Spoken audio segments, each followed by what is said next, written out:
Just then, Gordon thundered into the docks. Out of my way! Express coming through! Salty moved out of Gordon's way. Percy saw this. I wish I was as loud as Gordon. Then everyone would chuff out of my way. Sure thing. Gordon collected his passengers. Then he huffed grandly away. Out of my way! Express coming through!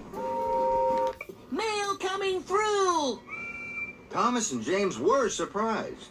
Cinders and ashes! Flatten my funnel! It's Percy! And the two engines steamed swiftly out of Percy's way.